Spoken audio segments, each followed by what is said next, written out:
Here's another product I'm genuinely proud to present because, like always, I only talk about products you can send back within 30 days with a money-back guarantee if it's not for you. And this one, you're buying it straight from the manufacturer, cutting out the middlemen, which is usually how you avoid paying brand tax for the exact same everyday use. Now here's the part that's wild. The manufacturer behind this smartwatch isn't some random unknown factory.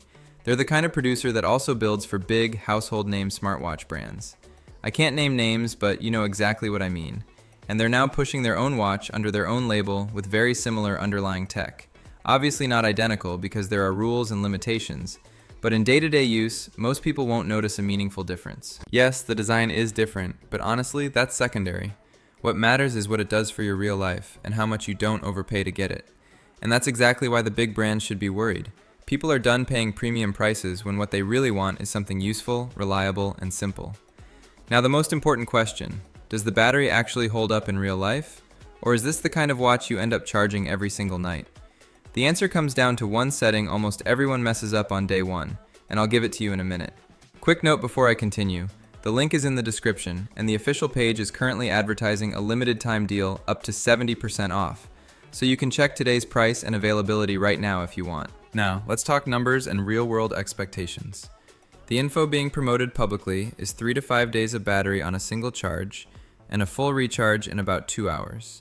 In realistic mixed use, notifications, health tracking, and normal daily movement, think roughly 3 to 4 days for most people when the settings are clean, and closer to the high end only if you keep things minimal.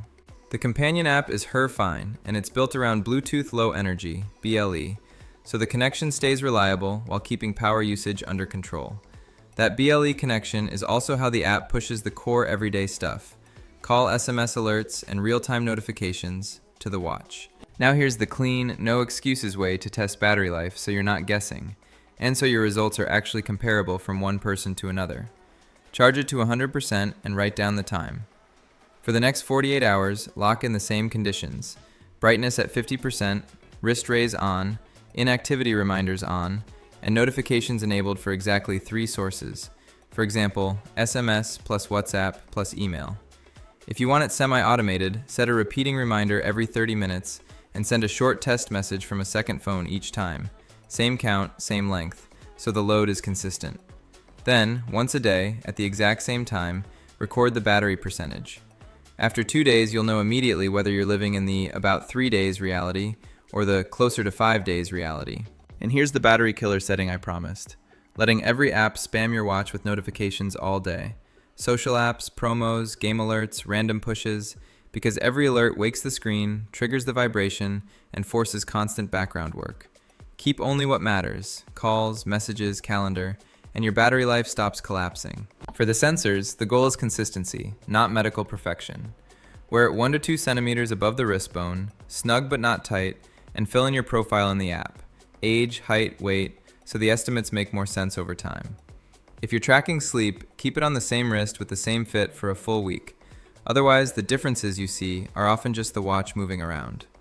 And for anything like blood pressure estimates, treat it as a wellness trend tool, not a clinical diagnosis. If you ever want to calibrate your expectations, compare a few readings across a few days with a proper arm cuff and focus on the trend, not one isolated number. And if you're wondering about GPS impact on battery, here's how to measure it properly without overcomplicating it.